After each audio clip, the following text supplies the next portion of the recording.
Blog Talk Radio. Are you ready? The champ is here! It's just a man! Give me a hell yeah! What the rock is cooking? To be the man, you have to be the man! Big bubble pump! And you hooked up! Falling! At the end! Woo, woo, woo! Cup of coffee in the big day. Yes, folks, it's all about the boom. And if it's Sunday night, you know what that means. Working the Marks coming to you live here from the Famcast Media Studios. Certainly, I am New Jersey's premier award-winning journalist and the weapon of mass disruption in Garden State media. Yes, it's me, the professor, Fernando Uribe, and he is New Jersey's premier wrestling analyst, the glorious, the notorious, the bougie PBR superstar, Patrick Rivera. What's going on, PBR? I just got to make sure we get the height of the Gumby that I got going on here right now. You know, this hair has a life of its own. I got the leopard skin blue blockers on. You know what I'm saying? Because my future's so bright, I got to wear shades. And just happy to be back here on Working the Marks with you. Great old time. Got a little bit of the switched it up this time. Got some twig wine, no pun intended there. And just really, I got the Eddie Guerrero gimmick on it. I'm really excited. Really excited. Well, I like my Hans Gruber look. You know, I always rock that pretty well, I think. Where's your Uzi at, man? You don't got no Uzis? Like, nothing? Like, I figured you'd have an Uzi. Scarf or a jacket. I didn't wear a suit today like Hans Gruber, you know, so. Nice. Well, hopefully you don't end up in an elevator, you know, with John McClane or anything, you know, and ho, got a machine gun. Let's hope not. Folks, again, always shoot us an email here at Working the Marks. Of course, on our inbox, workingthemarks@gmail.com. You see all the great social media links below. Folks, again, check us out. Make sure you like us on Facebook. And certainly, without a doubt, ladies and gentlemen, always sharing is caring. That's how the show gets even better every single week because of you, our loyal viewing audience. Shout out to Dee Rotten, no government name here on the show, for always being an outstanding executive producer here on the program. So can't say enough about him. Pat, you know, it's daylight savings time, so we lose an hour, but it's nice to look out the window, bro, and it's still daylight, you know what I'm saying, when we're doing the show. So I don't like it. I need more darkness in my life. You know what I'm saying? I'm a man of the dark. And I'd really like for the darkness to come back so that people stay inside and I don't have to see anyone. So, but you know, that's just me because I'm just a ray of fucking sunshine, aren't I? Coming from the guy who loves his coffee just like his soul, folks. You know, that's as we always know he loves to say that. But Pat, man, good week of pro wrestling here to sort of break down. But I don't want to. We'll sort of start with the news here, and I don't want to sort of spend too much time on it. But pretty much last Sunday, right before we recorded, obviously, you know, we had a lot to say about what happened with AEW Revolution. Not a particularly long pay-per-view, went until about midnight Eastern time. All things considering, with, you know, obviously 8 matches plus the Iron Man match. I don't want to break down the whole card, but what was sort of like the best, the worst, and really the ugly of Revolution for you? Wow, it's a lot to dissect there. I would say the best was probably the Iron Man match. I think it was a great match. I wasn't a fan of the finish. I went back and I watched it again, as I tend to do normally with stuff that I like or just stuff that we review here for the show. And the finish, when MJF had hit Danielson with the oxygen tank, Bryce Remsburg saw the mouthpiece and the tubes and all the other stuff fly into the ring. Like, it literally went over the bottom rope when Danielson got waffled with it. And aside from that, I thought the match was excellent. I liked the little water breaks. I liked the stuff like that. I thought that was cool. But just the fact that, like, the referees saw him cheating, I think kind of took it away from me. You know, I would say the bad is, I mean, where there's so many to choose from, I can't really say. I'm gonna say the bad was probably the three-way women's match. I wasn't really into it, to be quite honest. And if I'm not mistaken, wasn't it Ruby that turned at the end of that match and went with what do they call themselves? The Outcasts. So I think the new outsiders, right, or the influencers. I don't know. No, the influencers would be cool. I've been trying to say somebody needs to take that name already, but I think it's the Outcasts. And I get that she, fits in with what they're doing. Former WWE worker, punk rock kind of chick. But I don't know. I just thought it was a little flat. And the Ugly, obviously, we all know what the Ugly was. The Ugly was John Moxley and Hangman Page bleeding all over the place, and I don't know. It wasn't like, look, I understand there's a lot of people out there that like it. Oh, I watch the territories. There's deathmatch people that like all that stuff. To some extent, it did live up to that deathmatch kind of hype, not GCW. But I don't know, man. I just feel like it was kind of a waste for two guys that are talented and that could be doing a little bit more than just bleeding all over the friggin' place. So, yeah, that's pretty much everything for me. I'm with you, man. I would say the best for me was watching that Iron Man match. I think it was entertaining. Sort of the ludicrous notion that marks like Brian Last and Brian Alvarez and Dave Meltzer calling this perhaps the greatest Iron Man match in pro wrestling history is myopic. I mean, I'm being kind here. I mean, these guys are. I mean, I don't know what they're smoking or what they're ingesting, but me neither. I mean, it's crazy to me, and I get it that. Whether it's Brian Last and his fandom for MJF, and that's fine. You can root for whoever you want. I mean, clearly you can see who I root for, but you have to be a little objective here about that match itself. I think it was at times not sloppy. I just thought there were just a lot of unnecessary falls per se. But again, good match. I agree with you about the ending. Not a fan of it. I went back and watched sort of the last part, and you are correct. The referee was sort of like right in plain view. There's no way he could have seen MJF take the tank and just raise it above his head enough where it hit Danielson square on, and the referee wouldn't have seen that. Like, it just seems ludicrous about that finish. In terms of the bad, I'll actually change it up with you a little bit. I thought that the Young Bucks and Omega defending the six-man championship against House of Black, I get it that fans were marking out because it's indie wrestling. But I didn't think that match was particularly good. It was just spot fest after spot fest after spot fest. And I get that, the Elite losing sort of fuels the speculation that, they might be leaving, or when their contracts are up later this year, that they might want to jump ship to WWE. I don't know about that, because obviously we saw that, and we'll talk about it in a moment. I guess they're going to get a rematch to some extent, obviously this Wednesday in what's called, supposedly, according to Don Callis, the wrestling capital of the world, Winnipeg, Manitoba, Canada. Jesus Christ. But I thought that was a bad part of Revolution. I mean, there's a lot of it that was bad, but I think that was bad specifically because it was just like it was a spot fest on steroids. And the Ugly for me, I thought, was just, well, I'm happy he got the win because I like Ricky Starks. It was just a bad match. And it's a bad match to kick off a pay-per-view with. I agree with you. Like, Hangman and Moxley and that shit show was bad too. And I'm sure Cornette almost came close to having a stroke when he reviewed it this week. I would just say the Ugly was just the need of having Ricky Starks and Jericho on a pay-per-view. I get it. Good win for Starks. Clearly they're trying to elevate this guy. We'll see what his ceiling is. I thought that was my Ugly. So listen, if you paid for it, God bless you. If you didn't, God bless you. Obviously the Chase Center was not full. I think you could see a lot of people on wrestling Twitter taking pictures that were in the building.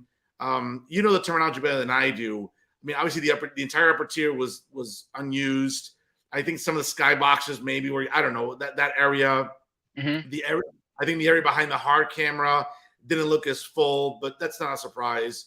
Again, and we saw the numbers this week. I think it was somewhere between 8,000 to 9,000. I think 8,000 paid, maybe almost 9,000 in attendance. That's not a good look for a company that, again, and Chase Center is a new arena, not just in the NBA. I believe the Sharks play there, the NHL San Jose Sharks, concerts, everything else, whatever, college basketball. You would think a big arena like that, one of the bigger ones in the country, would have at least, I would argue, for that, especially in California, where there's such a niche audience. I was thinking maybe 11, at most 12. I thought that would be at least respectable. This is embarrassing. Yeah, I mean, I think it's kind of following suit with a lot of what's been going on with AEW. They've been trending downward, and obviously we're gonna delve into that a little bit deeper. But I mean, that type of attendance isn't really awe-inspiring. It really doesn't promote a lot of confidence. I think that they've lost a lot of the heat, a lot of the new car smell, the honeymoon period, I guess you could say. Early on, a lot of people were tuning in because it was something new. They didn't know what they were going to get. Now you kind of have a general idea of what you're going to get every time you tune into AEW. I thought the trios match wasn't bad. It was very much in line with what they do. And to your point, yeah, it was a spot fest. But I mean, look at the parties involved there. I thought it was interesting to put it on House of Black. And the Jericho Starks match, I get what they're trying to do. They're trying to put over Ricky. He had already put over Ricky. I guess they wanted to do it on pay-per-view to make it a big thing. Ricky Starks, to me, has a lot of potential. Whether he should be a champion now just yet, we don't know. You know what I'm saying? I mean, I personally don't think so. But the guy could talk a mean line of shit. And, when he had that face-to-face with MJF and he cut that promo, I mean, it was great. Like, we finally kind of saw a baby face in that regard that could really go toe-to-toe with him in that department. But yeah, I mean, it's definitely, I would say it's concerning, to be quite honest, because they're not trending upward in really any kind of way. And at least if they were heading in the right direction, you kind of like equate it to a team that's doing a rebuild, right? Like, they're getting in all these players. You got veterans. You got some people that are kind of on their way out, people that are on their way up. And, you got to be patient with the rebuild, and you'll get little signs here and there that, hey, you know what? We took it to the former champions, or we took it to this team that's, always in the mix. This is a good sign that we're kind of trending in the right direction. You're not really seeing that with AEW. On the contrary, you're seeing them kind of delve further and further into the shit. And I think personally it's something concerning for Tony Khan and their fans in general. But I mean, they're going to be in denial about that. They're not going to be able to see that, so it's really a no-win situation in that sense. I agree. And we'll get more into AEW in a little bit, but so continue on with the news cycle here. Interesting, obviously a lot of chatter online. I think we talked about it for the last couple of shows already. This past Friday night on SmackDown, the first inductee into this year's class of 2023 for the WWE Hall of Fame. A little surprised. I was expecting the Great Muta to be announced, but it was indeed Rey Mysterio. And to no one's surprise, Rey Mysterio's announcement was interrupted by his son Dominic and the Judgment Day. I got to tell you, man, it's the buildup of Rey eventually coming to blows with Dominic reminds me a little bit about 1998 when Kane had gone after Taker, going back to 97, week after week, laid him out at the Rumble, set him on fire. And it was just like, if you remember that one pop when Taker finally put his hands on him, everybody lost their minds. And I think that really helped set up the WrestleMania match. It almost seems like they're kind of following that same blueprint with Rey. Dominic is being like the insufferable, annoying little Gen Zer and, disrespecting his dad. His dad's sort of, which again, this is the most unrealistic thing because Hispanic parents, let me tell you something, Hispanic parents would not hesitate to factory reset you with one slap, okay? So I get it. We live in a different era where we can't beat our kids into like being more disciplined and be more, upstanding citizens. But I was just like, wait a minute, like really? A Hispanic dad's going to take this from his son? But I get it. It's a great storyline. Obviously, I was expecting maybe Rey to do something to cost the Judgment Day of the match. That didn't happen. But like a lot of people online, hey, it's 22 days to go. Come on, let's get going here. Let's set up this match already. Let's get to the conclusion. It just seems if Rey's going to get inducted, he's going to lose. It might be his last match. It might be one of those stipulations. Hey, Dad, not only if I win, you lose, but whatever. I could see that. That's the route they're going, I think. Yeah, I think so. I mean, I've kind of been saying that from Jump Street. I'm a huge fan of Dom. I think that he's really blossomed into that role as a heel. And he's a legitimate heel. I mean, people do not like him, like you mentioned before, annoying Gen Zer, thinks he's the shit. I mean, he gets real, genuine nuclear reactions with this audience. And I just think it's incredibly amazing. And I know you and I have talked a lot about this off the air, but I really, really feel like Dom needs to be the guy to retire Rey. No, And I think that quick question. You sure it's not a loser goes to AEW match? ooh, I think they'd probably call for a draw on that one. Time limit draw might go to. I don't know. I just think that Dom versus Ray is the money match. You do career, career versus hair, let's say. And you got to have Dom go over. You got to have Dom retire his father, dude. It's a Hall of Fame weekend. Think about it from Ray's perspective, okay? Here, you've worked your entire life to do this. Your family got you into the business. Now you're being inducted into the Hall of Fame, which is an honor for some of these guys. Some of them just looking at it, it's a fucking gimmick Hall of Fame. But I'm sure Ray's going to be very honored by that. It's in California, and what better send off for Ray than to wrestle his son and to let his son go over on him and elevate his career. Ray to me is still one of those guys, and I don't know if it's maybe because we're Latinos, but I also think because when my cousin and I were breaking into the business and we were studying videos and doing all this stuff, we used to study all the WCW cruiserweights. And, Eddie Guerrero, Chris Jericho, Dean Malenko, Rey Mysterio.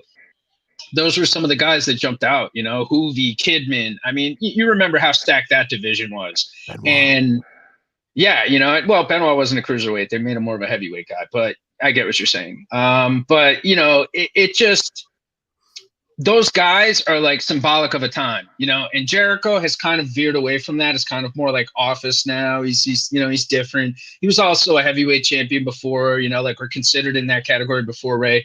But Ray, for me, when I see him now, I still kind of get an emotional reaction. Like, it still kind of like pops me because like he's been around forever. He used to be so exciting in WCW. I mean, he was the highlights of the show a lot of the time because every time he came out, you knew he was going to do something really, really cool. And I just think that for Ray as a father, you want to put your son over. You want to give your son that rub. He's Rey Mysterio, dude. He's a fucking legend. Like, he's a fucking legend. Like, he's okay. Him losing to his son in a career match does nothing to his legacy whatsoever. On the contrary, I think it enhances it. And it speaks to what a generous performer he was, and always will be. No, absolutely. Again, 20 plus years of Rey Mysterio in WWE, notwithstanding obviously all the other years in WCW and other promotions in Mexico. Interesting, though, I'm seeing some chatter online about who should be inducting him. There was some rumor, I don't know if it's true or not, or some chatter online that maybe Conan, that would be interesting to induct him into the Hall of Fame. I don't know if that was the case. That's true.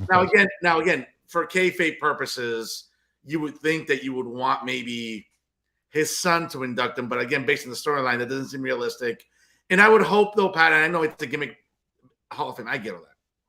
I wouldn't want the ceremony ruined by Dom, per se. I mean, I kind of want everyone to get I do.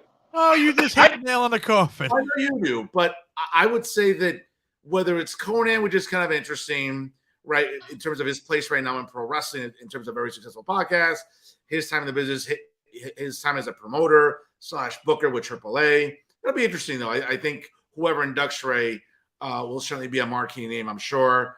Obviously, I think it's being rumored that tomorrow night on Raw, another inductee will be announced. Thank goodness. I kind of want to get this class of 2023 out there. Why thank goodness? What is that? What is it? Well, thank goodness what? They have to expedite it in a certain time frame? Like, I don't understand. Like, what is this complaint that I hear about from these marks? Like, it's like, you got to let us know. Why? The fucking tickets are bought. People are going. The check's in the mail. That's it. It's over. It's done. No. I agree. I'm just for my own curiosity. I'd just like to see what the class looks like sooner than later. They dragged it out. Look, long-term storytelling. There you go. They dragged it out. You know what I'm saying? No, it's fair. I don't know. Maybe it's just me, but I really don't get why people complain about that. I was kind of hoping they'd announce it like at the Go Home SmackDown, like the whole lineup. Yeah, the whole lineup right there. Good enough. There you go. In other news this week, WWE announced that I guess maybe somebody lost a wager. I don't know. Maybe someone's doing this out of spite. I don't know. But it seems like WWE is making a trip to Puerto Rico for Backlash coming up. And they're going to be having a very famous Grammy Award-winning host coming up on Saturday, May 6th. 18 years, pretty much, after their last appearance which was on New Year's Revolution in 2005. WWE announced this week that they'll return to the El Coliseo de Puerto Rico de Jose Miguel Agreló in San Juan, and Bad Bunny, a WWE performer, obviously, and two-time Grammy winner, and apparently the newest member of the Kardashian clan, as we saw this week, will be hosting the event coming up in May. Bud Bunny, in a press release this week, said, quote, "In 2005, when I was a kid, I wasn't able to attend New Year's Revolution at El Coliseo. Finally, 18 years later..." Wait. Hold on, Fern. If you're going to say it, hold on. Okay, now say it. You know, you got to have the beat in the background. 2005, when I was a kid, yeah. He wasn't able to attend New Year's Revolution. Finally, 18 years later, WWE returns to the island with a massive event, and this time, I'm not going to miss it. Obviously, we all know Bad Bunny really impressed a lot of people in WWE, going back to 2021, when he teamed up with Damian Priest to defeat The Miz and John Morrison at WrestleMania 37. He did compete in the 2022 Men's Royal Rumble match. He's also a former 24/7 champion. Thank God that garbage title was retired. Jesus. The coveted 24/7 championship. And, you know, we've had some famous WWE superstars, everyone from Stone Cold Steve Austin to Nature Boy Ric Flair to Booker T, all make cameos in his music videos. So, again, nice to see, Backlash returning on a pay-per-view. Just Backlash, thank the Lord, Backlash. Again, I don't know, maybe someone lost a bet. Why go to Puerto Rico? Beyond me, but okay. Not my. Because they can't go to Havana, that's why. Wait, Camila Cabello's going to Havana, okay? Don't forget that, okay? Don't go in the back of the locker room. But again, big, obviously, props to WWE as they continue with their global marketing, going to the Caribbean, a great marketplace. We all know the history that is in Puerto Rico wrestling, going back to WWC, with World Wrestling Council, with Carlos Colon, who helped cover up Bruiser Brody's murder. Great organization. Great history. Snitches get stitches, all right, man. Snitches get stitches. Obviously, we know how global it is. This past last month, WWE held Elimination Chamber in Montreal, Quebec, Canada. They'll be going to London for Money in the Bank. Coincidentally, later on in May, they'll be hosting the King and the Queen of the Ring. Interesting, in Jeddah, Saudi Arabia, where women are just finally starting to learn how, like, getting the right to drive. But somehow we're going to have a Queen of the Ring there. I mean, explain that one to me. But, okay. Global. Call progress, pal. What's that? Call progress, pal. Something AEW doesn't know. Yeah, 5,000 years to let women drive. I wonder what the next 5,000 years will bring me. But I mean, cars haven't even been around for 5,000 years. But all right, maybe Flintstones cars. But I don't know. There's no proof of that yet. But WWE continues their global footprint, and obviously, I think a lot of people are going to look forward to that show, especially with Bad Bunny. It's going to get so many social media interactions and clicks and views. Not a surprise there. You want to get a star like Bad Bunny on board. Of course, bro. Hold on a second. Allow me to play a little something here, And let me send a shout out to the birth nation of my family, La Isla del Encanto, Puerto Rico. Okay? Big shout out right there. I got to tell you, bro, I am elated that this is happening. I think it's going to be awesome. I think it's great for the business. Triple H bringing it back to PR and stuff like that. I don't know. Maybe Vince didn't want to go there. He might have Vicente McMahon Jr. running around the fucking island for all we know. Who knows? But I'm just excited. I think this is great. And Bad Bunny, man, like, the guy does so much for the island. He gives back to the people. He helps out so much over there, man. Does more than fucking J-Lo. And, a lot of other people that are, so proud to be Puerto Rican. But, just immense respect for what he does for the island and for the people, man. And, man, this is a dude who rubbed everybody the right way, had respect for the business, went in there with the right attitude. You don't get Taker to come and work with you. You don't get all these people to come and work with you. You don't get the WWE to come and work with you, put you in a match, and do all this stuff with you if you don't have respect for the business. And humility goes a very, very, very long way. So I'm excited for this. Too bad it's not WrestleMania Backlash, but hopefully that comes back. And I'm just thrilled that this is happening, man. And I can't wait. And I think the crowd's going to be fucking lit. I think there's definitely going to be some, half Puerto Rican literally. babies coming out 9 months later related to Russell. Well, literally, if it's in Puerto Rico, it's going to be lit. They're going to be lit walking into the building. I mean, there's that liquor to be full-blown concession stand. We know how to fucking party, bro. Hey, take a look at the WBC, and nice win for your buddies yesterday. For you guys, Colombia, huh? Nice one. And Puerto Rico with a big win. So who knows? Maybe we got a Puerto Rico-Colombia final, right? Wouldn't that be something? Did you see those Colombian women in the stands watching the Colombian baseball team? I mean, how about all the women in the stands, man? I mean, especially the Hispanic games, man. It's like, geez Louise. Oof. Yeah. Some of those Venezuelans yesterday, oofa. Big, nice win for Venezuela. Got to put Venezuela over on that one too, man. Listen, anytime the Dominican Republic takes an L, I'm always happy about that. So, ¿Qué lo que tigre? ¿Qué lo que con la maldita vaina esa, Fernando? But definitely some good news, obviously, for WWE, as always, branching out internationally. And speaking of international, this past Wednesday on Dynamite, AEW CEO Uribe, I got to put you over for this one, man. That fucking segue is top notch. Tony Khan made an announcement that coming up on Wednesday night in Winnipeg, Manitoba, Canada, Orange Cassidy will make the first defense of the new revamped AEW International Championship. So we're putting to bed the All-Atlantic title. Obviously, I'll be interested to see what flags they'll have on there as he will defend against Double J Jeff Jarrett this Wednesday from Winnipeg, Manitoba. I have to say, though, man, I mean, whether or not Tony Khan, whether or not the online ribbing or all the ridicule was getting to him, but I told you, and again, maybe it's the academic in me, but I just felt insulted to call some of the All-Atlantic Championship and you have a Japanese flag on it, you have like Middle Eastern flags on it. Not because I don't have anything against the Middle East, but that doesn't seem like, geographically speaking, the right reference for a championship. Kudos to Tony Khan finally getting something right, renaming it the AEW International Championship as Orange Cassidy defends against Jeff Jarrett this Wednesday. And I'm sure will be a shit show of a Dynamite in Winnipeg, Manitoba, Canada. Well, maybe Tony finally found a fucking map, Maybe somebody finally was just like, hey, check this shit out. And he was just like, wait a minute, what? It's been wrong all along? It's like, yeah, Tony, it's been wrong all along. Well, in fairness, he is a graduate of the University of Illinois. We all know that in the Big Ten, academically, Illinois is kind of like the Mets of like the Big Ten academically. So, surprise, motherfucker. That's right. Yeah, I mean, here's my question. What's the difference between the international title and the world title? I mean, really? What's the difference? Up the whole game with that question.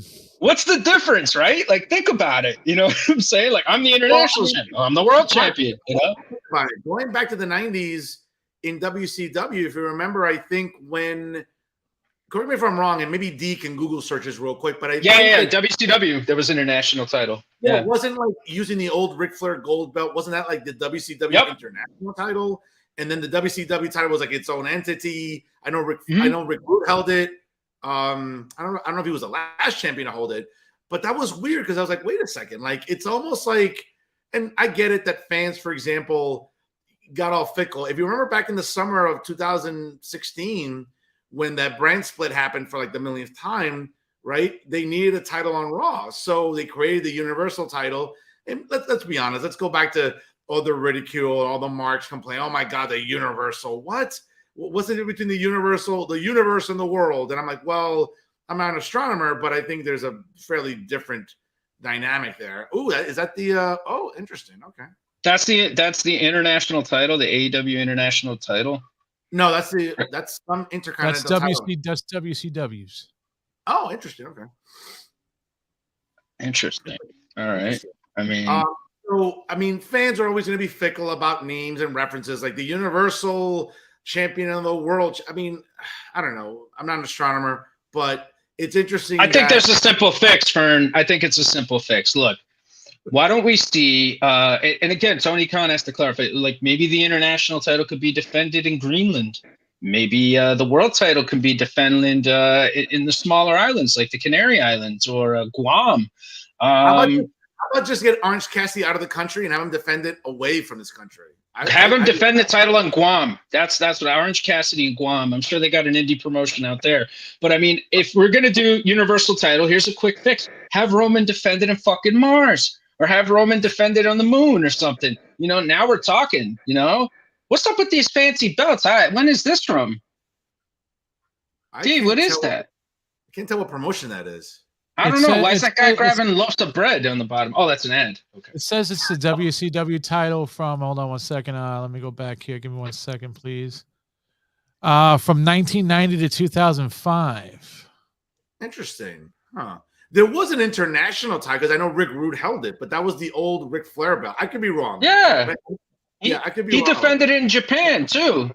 No, you're not wrong, Fern. I remember that. He defended it in Japan too. Coincidentally, type in Rick Rude international title, maybe. I think that would be a way to go. And coincidentally, that's where he got hurt against Sting, and that pretty much ended his career. Sadly, sadly, absolutely. But yeah, interesting. To know, obviously without hesitation, we know the ridiculous Tony Khan got on Twitter this week about renaming the championship. Obviously, Jeff Jarrett. Listen, God bless Jeff. He's in great shape for his age. He's obviously. It looks like he.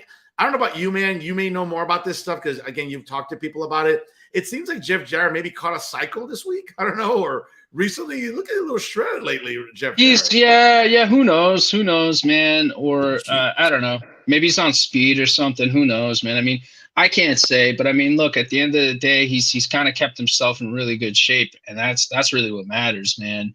And I'm sorry, he Pat, seems like – you are 100% right. I was on a fan site. It was the big gold. Okay. Yeah, it was the big gold belt. Yep.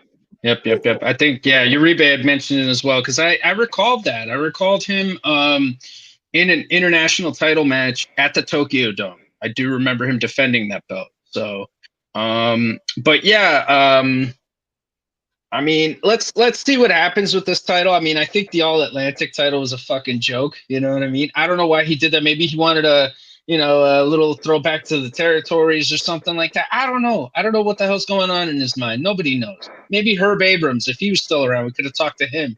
Speaking of Herb Abrams, I would love to see Jonah Hill star in a Herb Abrams biopic. I think he'd win a fucking Oscar for that. Honestly, I really, really do. I'm with you. In other news, though, also, Pat, tragically this week, and I think it sort of helps us segue into a bigger problem. I think that's really, unfortunately, contagious in the pro wrestling community, online at least. Arn Anderson's son passed away this week. I'm not sure if it's his younger or old, the oldest son. Certainly condolences to the Anderson family. Obviously, the announcement here. But it's something that, and you have been meaning to talk about for some weeks here. Also, we know Kevin Nash's son passed away some months ago. It just seems like the IWC is made up of so many emotionally immature and just toxic human beings where let a family grieve or whatever the case may be, but don't be so quick to just jump in because, I don't know, you feel attacked or something, you're feeling defensive. It's disturbing because it's not like this past week, like Arn Anderson's son's passing wasn't just the only example. We know with Kevin Nash's son, obviously. It just seems like fans get really, really fickle for no reason. Like, grieve, let people's families grieve, and don't be so quick to just get a zinger in or a quick burn. Like, it doesn't do anybody any good, and it just makes it makes the fan base look bad. Well, I think that, there's a lot of ways to kind of look at this. I mean, Mike Tyson, I think, summed it up best, with social media, that it's made people comfortable with talking a lot of shit and not getting punched in the face for it, And, Bailey, I believe, was one of the people that commented on Arn's son's passing, which, our sincere condolences here from Working the Marks and the Working the Marks family to the Anderson family. It's absolutely tragic what happened, and all the best to Arn and his family in the future. But Bailey had commented, my thoughts are with you, Arn, or, something to the effect of like, I'm so sorry, Arn. And somebody responded with, no, you're not. Like, shut up. Don't comment that. You're just saying that because, he works for AEW, and all this stuff. And it's like, dude, like, this is a guy that was an agent for WWE for years, worked backstage with all the talent. And not only that, but he's a very well-respected worker within the industry. So, I mean, for people to, like, think that, like, they can, like, because Bailey's, a heel character, because she wrestles for WWE, that gives them free reign to say, no, you're not sorry. It's like, who the fuck are you, And even with Kevin Nash, Tony Khan, I think, or somebody had commented something about Orange Cassidy. I don't recall what it was exactly. I don't know. Maybe Dee could find it for us here, but somebody had made a comment criticizing Orange Cassidy or something about Dynamite. And Wheeler Yuta. That's what it was. It was Wheeler Yuta. So somebody had said that Wheeler Yuta in the match with Moxley, where he fucking bled all over the place. I guess it's contagious, and started bleeding all over the fucking place at the end of the match. And Moxley had him in a fucking submission. They compared it to the iconic shot of Stone Cold Steve Austin in the sharpshooter bleeding from his head at WrestleMania 13. And, people are like, oh, Stone Cold Steve Austin should be watching this. And Kevin Nash said, don't worry, he's not. And Taker commented right after and said, pop. And then somebody had responded to Kevin Nash saying, you know who else is not watching it? Your son. And that right there, man, it's fuck? Like, listen, it's a low blow. And look, man, you don't have to be a Kevin Nash fan. You don't have to be an Undertaker fan. You don't have to even be an AEW fan. You have to be any type of fan. At the end of the day, I think it's all about human decency, man. You know what I'm saying? And it's about having respect for a man who lost his son, or for somebody who lost a relative in general, period. You know what I'm saying? Like, there's certain lines that you just shouldn't cross, and there's a certain bit of decorum that you should have. And to your point, a lot of this does come from the internet. There are WWE fans that are like this too, okay? Yeah. A lot of hardcore WWE marks, but a vast majority of the ones that I see online are the AEW marks and the AEW stands that cannot take the criticism. You know what I mean? And I'm not just talking about the journalists out there. I'm also talking about the talent. Like, there's people out there that, give a little bit too much attention, a little bit too much notoriety to this type of behavior. And I think that this is something that needs to stop. And I think that people need to have some respect and need to stop crossing lines with these talents, because guess what? These guys gave a lot of their lives, their knees, broken bodies, man, just to entertain you people. And for fans to go and disrespect them just because they want to get a zinger or a cheap pop online, it's classless, man. But, I wouldn't expect anything less from a lot of the fucking people that are on the internet, especially Twitter. Oh, absolutely. And again, it's one of those things, man, where it just makes you wonder. You hit the nail on the head about human decency. Like, I get it. You want to, seem, like smart ass online, or have a burn or a pop, or get some sort of pop from, 4 followers of yours. It's really disappointing. Like, there's no need for that. And I think that I think it's also a microcosm of a bigger, and again, I don't want to get all like sort of sanctimonious about this, but about sort of a bigger societal problem where social media enables this type of like really classist behavior. Because let's be honest, like, would somebody go up to Kevin Nash at a meet and greet and say it to his face? Of course not. Nah. Would someone go up to Arn Anderson, and say that, or to his face? Or would someone go up to Bailey? Like, it almost seems like, and I think Mike, you referenced Mike Tyson. I think Mike Tyson also had the same thing, where the internet and social media has also enabled people to get away with not getting punched in the face. Right. And, by not doing that, I think listen, very much like alcohol gives you liquid courage, I think your smartphone gives you smartphone courage. And I just think it's sad. I think it's more a testament, I think, of like sort of the times we're living in here where, you can't put the genie back in the bottle. Smartphones aren't going anywhere. People that walk around with iPhones, people that walk around with the other stuff, whatever they're called.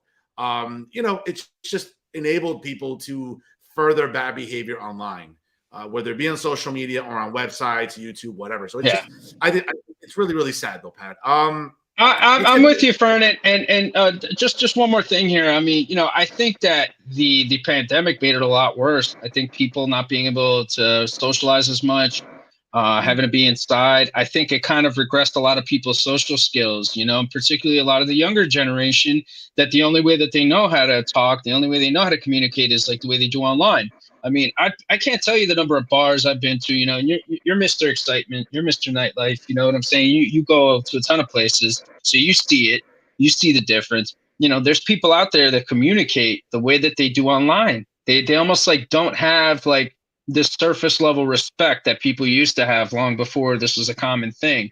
and it's unfortunate, and I hope it really fucking changes, and I hope it stops.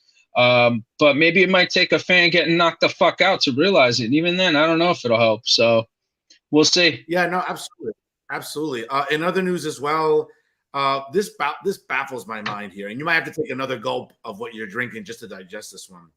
But apparently, WWE is reportedly interested in signing Brian Cage once his contract expires. Why? Like, interesting. Who thinks this is a Why good not? idea? And I'm not. Again, let me just lay out my defense here. I get what Brian Cage represents. He's a veteran. I think he's sort of like in the twilight of his career, maybe finishing up. I mean, I don't think he's a guy you need in NXT. I think you have a lot of good talent there. If you bring him in, you're bringing him in to, I don't know, maybe work with some younger talent. That's about it. But the idea that Brian Cage would be, I don't know, an attractive candidate to sign, maybe on a low dollar deal, maybe, but I don't know, man. It just seemed, listen, and I like Brian Cage going back to his Impact days, but we know that once he's signed with AEW, once he's in Ring of Honor, I don't know, man. He's not he doesn't got a good promo. I get it. He's built like a house. He's well, not tall, but he's muscular. And, he's been I think, decent to good worker. I don't know. Listen, you want to bring in some talent, some veterans to work at the Performance Center with the NXT stars there, that's fine. But I wouldn't spend a lot of money on someone like Brian Cage. But that's just me. Well, I think how old is Brian Cage by any chance? Dee, can you get that for us, Dee? Can you check how old he is? Brian Cage, to me, when I look at him, I see a piece of clay that they can mold into something. I see a guy who has experience. And here's the other thing, too. 39. 39. 39? Okay. So 39. He's still in great shape. That's young for wrestling standards. You look at a guy like LA Knight, who they have close ties. And both of them worked with the late, great, Paul Bearer. So, I mean, these are guys that were able to get out there and work with a dude like that. And I'm sure they left a good impression. And I'm sure that he probably told Taker, hey, these guys are good. These guys are, they can go. And Taker's word, I'm sure, goes a very long way within the business. But more importantly, he's a good piece of clay. And he's something that they can mold into what they want him to be. And I think that Shawn Michaels would probably relish the opportunity to work with something like him. I mean, look, just because he failed in AEW doesn't mean that he would be a failure in WWE. You know what I'm saying? Because the structure is there. No, you're right. I never liked him on the microphone. I get he's got a great look to him. The machine, the mohawk. I mean, great. Again, you're right. I think Shawn Michaels would probably relish the opportunity to work with him. Maybe not so much repackage him, but just, bring out the good aspects of his skill set. Work with what be good with him. So that'll be interesting too. Moreover, Fern, I think it's also a way of sending a message to AEW that, hey, we're not just going to take your Codys and make them main eventers. We could take your undercard guys and we can make them something too. And I think that's really the long-term goal, in my opinion. I mean, if I was WWE, that's how I'd be thinking. I'd be saying, you know what? Let's take whatever guy's got a physique, has potential. The talking, they can work on that. They could figure something out there, but let's take your guys that you're soured on, and we're going to make them something. And we're going to show all these other people whose contracts are going to be up soon, hey, come over here, because the grass is greener on the other side. Oh, no, certainly. Absolutely. Just wrapping up the news here. This week just recently announced, obviously, WrestleMania weekend always becomes a big pro wrestling weekend altogether. Indie promotions make it a point to, just like last year in Dallas / Arlington, you had Ring of Honor, you had Impact do shows. Coming up on Friday night, March 31st in Los Angeles, Ring of Honor will have their Super Card of Honor that Friday night, March 31st. Bell time will be, I guess, 7 p.m. Eastern time, 4 p.m. Pacific time. Mark Briscoe announced this week that new Ring of Honor Tag Team Champions will be crowned at the Ring of Honor Super Card of Honor that Friday night in a Reach for the Sky ladder match, along with other matches taking place that weekend. It just seems like, you know what? Listen, it's a whole weekend of wrestling, whether it's WWE, whether it's Ring of Honor, whether it's Impact. Like last year, remember the multiverse of matches. it's a good weekend. If you want your fill of wrestling, there's no shortage that weekend in Los Angeles, whether it's Friday night, obviously the WWE Hall of Fame, SmackDown, WrestleMania. We had the NXT Stand and Deliver show during the afternoon, night 1, night 2. Obviously, then you have Monday night at Staples Center for the Raw after Mania, which is always one of the ones that I think really people get really up and for. Not a surprise, though, man. The Super Card of Honor, what that card will be, I don't know, remains to be seen, though. Yeah, I mean, to your point, it's like for all the tribalism that there is amongst the wrestling fan base, it's like this is actually a really great time to be a fan because there's a little bit of everything available and it's so easily accessible. Unlike before where you'd have to go get the tapes or you'd have to update your package to get a certain channel and all this other stuff. Like now everything's available. Everything's out there if you really want to watch it. And I think that that's great for the fans that actually like it, that actually enjoy the business, that enjoy WWE, that like AEW, that like Impact. Similarly to yourself there, Fernando. I know that, I give you a lot of shtick, but, you're a guy that really enjoys wrestling and you'll watch anything from NWA to Impact, AEW to WWE, New Japan. It doesn't matter. You enjoy it. Shit, if fucking AAA was on, you'll watch that motherfucker. Yeah, you know what I'm saying? So, and that's cool. And that's why I think that this is awesome. As far as is it Super Card of Honor, right? That's what it's called, the show? That's what this one is? Okay. Yeah, Friday, March 31st, yeah. I'll be honest, man. I get the tag team ladder match. I love the name. Big tribute to Jay. May he rest in peace, man. But, for me, I think that you're kind of dropping the ball not having Mark Briscoe challenge for the title, man. You really, really are, man. Like, he's a sympathetic babyface, and maybe Tony Khan wants to go against that because maybe he thinks it's tacky, which it's fucking, like, it's worked for everybody who's ever fucking done it. And more importantly, like, it's a nice way to honor somebody's legacy. It's a nice way for, Mark to honor his brother's legacy. And I don't know, man. I feel like they're really dropping the ball. Yeah, I don't know if they've announced the match. I know that they were going to do Eddie Kingston and Claudio. Whether that headlines the pay-per-view, I don't know. I think that's fucking silly. But again, I really, really think that the big match, the big main event, the biggest and the best main event that they could have, it's got to be Mark Briscoe versus Claudio for the fucking title.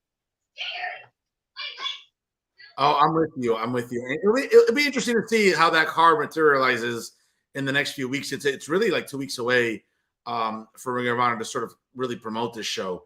Let's get to the ratings, though, Pat.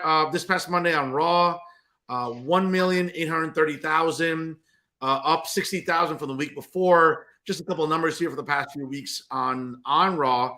Monday, February 27th, 1.77. February 20th on President's Day, 2.006. February 13th, 1.81. February 6th, 1.87. Again, as we get closer to WrestleMania, we'll see more interest in there. And listen, there's a lot going on Monday nights, folks. You still have conference basketball in NCAA. Obviously, we know that March Madness. Let's keeping my fingers crossed for Rutgers to make the brackets tonight. As I'm rooting for Rutgers now. I'm rooting for them too. NBA conference games heating up. A lot to watch on television. Again, as we get closer to Mania, it's still a good rating. Yeah. It's 1.83. I'm sure tomorrow night for Raw. A good Raw. I know people go crazy online. Oh, well, Raw isn't what it used to be. It's still flirting in the twos. It'll be, again, folks, the idea that Raw is going to go back to Attitude Era 3, 3.5, 4, like that. Not to say Raw can't do that. They can. It's the premise of how we have changed television consumption, streaming, replays. Now everybody is watching Raw live. Again, I'm flipping back and forth watching Tucker Carlson, Sean Hannity, CNN. Like, I'm flipping back between The Bachelor. Like, I'm going through different shows. If maybe something on Raw doesn't interest me, like if Candice LeRae is fighting Piper Niven, okay, well, let me see what Tucker's talking about. Let me see what Sean Hannity's talking about. Let me see what CNN is doing. I don't know. I think a lot of people may do that and flip around. NBA games are heating up. NHL, whatever. Yeah. The idea that, oh my God, this is a catastrophe. Paul's booking Raw into oblivion. That's not happening. No. I think you're onto something, man. And I was thinking the same exact thing. It's like, realistically, I mean, how many people really truly watch all of Raw? I mean, it's a fucking 3-hour program, so people kind of tune in for certain parts that they really want to see, and those are the people that are really over, So that right there, I think is you pretty much summed it up. I mean, like, there's so many different things that are happening. There's so many things on TV. Sometimes you just don't even want to do it. Maybe you want to eat. You're answering the door. You're taking a dump. You're taking a shower. You're making whoopee. You know what I'm saying? You're making a couple eggs, having a sandwich. You know what I'm saying? Making a drink, having a glass of wine. You know what I'm saying? There's so many different things that you could be doing while you're watching the program. So I think people make a lot more out of the ratings than what it is. But really, like, as far as it goes with AEW, it's totally different with them because, like, they need to make at least 1 million. They need to have at least like 1.4 million. They need to at least have that to be able to like try and do something, you know. WWE, they're going to maintain that audience. They're going to maintain that fan base. And I think that the fan base, including the casuals, know when to turn in if you look at the trend of the numbers. So, you know, I don't know. I again, it's for me, it's fodder for like the mark journalists that like want to make a big stink about the ratings are going down and up. Concerned about. I mean, again, as we get. Oh no. Yeah, no. I was just saying, you're right about that. You know, it's like I just think that the mark journalists, they're the ones who make the most out of this stuff because they want to use it anytime the rating kind of dips down before it comes back up to kind of say that, oh, well, the WWE's audience is dwindling. But when you look at all the other metrics to AEW, everything across the board is dwindling for them. And like, they don't want to admit it to themselves because they're very much tribal and they love that fucking thing. So it is what it is, man. But WWE, it's a fucking steady ship, bro. It's the fucking Titanic that didn't, you know, that actually fucking made it. You know what I'm saying? Like, it's you know, they'll be all right. No, they'll be all right. It is. Especially as we get closer to Mania, obviously, looking at that great segment to close the show last week, the Bloodline drama continues. No question. Again, that number will continue to get a bump leading up to WrestleMania weekend in just a couple of weeks. AEW Dynamite, another disappointing turnout. You would think after Revolution, which, by the way, again, I don't know what the gate was number-wise, and we'll talk about it, obviously, in our main event segment in just a couple moments.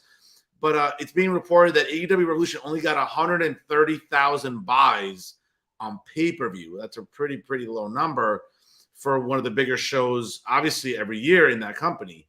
But this past Wednesday night, only a bump of 25,000 people tuned into Revolution. The Dynamite, really the first Dynamite after Revolution. And it's interesting because, again, Tony Khan thinks it's a good idea to start a show once again with Orange Cassidy defending a championship, and that somehow is going to keep viewers. I think it's mind-boggling. But here's some numbers, though. This past week, March 8th, 858,000. March 1st, 833,000. February 22nd, obviously the Jay Briscoe tribute show, 1.028 million. Going back to February 15th, 824,000. February 8th, 899,000. February 1st, 901,000. These are abysmal numbers. And I get it that, and I argue with AEW fans all the time on social media, in my group chat for friends from grad school. But what's mind-boggling to me is, listen, you can have your fandom. You can say, I like Impact Wrestling, which I do. Okay. But what I will also do is be intellectually honest and, hey, you know, they're on a channel that's not always easy to find in Access TV. So unless you subscribe to streaming like Sling or Fobu or whatever else, maybe Access TV isn't easily accessible for you. Maybe it's a pay service in the sense of other premium channels on streaming subscriptions. But again, with 1/10 of the budget that AEW has, Impact Wrestling now still does a decent number. Back in the day, back in 2008, 9, 10, 11, maybe 12, they were still doing 2 million people. And again, Impact Wrestling, Anthem LLC, right, the company that owns Impact Wrestling, has always had like 1/20th of the WWE budget. They probably have 1/125th of what AEW budget is, and they put on still compelling wrestling storylines and good wrestling. I find it hard to believe that niche audience fans, this is indie wrestling, folks, on Wednesday nights. It's indie wrestling. Right. If you like it, good. God bless you. I'm not killing you for it, but let's not make it out to be like AEW is a serious threat to WWE when they can't even crack 1 million consistently. Well, I think you hit the nail on the head, man. And at the end of the day, I think it comes down to like having television ready performers. Like by now, all these guys have kind of developed into it, but they have a lot of habits that they're not ready for television. It's also from what we hear, very lax atmosphere backstage. So like this culture of complacency is kind of there in a lot of ways, and I'm not undercutting any of the work that the people are doing. They're putting in the time, they're putting in the shifts, they're bumping their asses off, they're getting hurt. Mad respect to you. You know what I'm saying? I'm just saying that what I see as a fan and what I see as somebody who's also been in the business, like this is what I think a big problem is for AEW. Like WWE, you fuck up, you're off TV, man, if you don't get your shit together. You know what I'm saying? AEW, it's almost like, you fucked up. No big deal. It's fine. It's like, nah, man. Like you got to improve, man, no matter what. If you really want to stick around, you really want to be a big star in the fucking business, you really want to be a main eventer, you want to get paid the top dollars, all that stuff, you need to fucking prove your worth. You need to master your craft. You need to be really good at it, all the elements of it, working in the ring technically, storytelling, psychology, everything, the fucking promo work, character work. Like you got to have all that shit. You got to be compelling as fucking, you got to be able to hang in there with the best of them and all of them, no matter what. And that's the thing. It seems like a lot of these people are not in that position and in that mindset.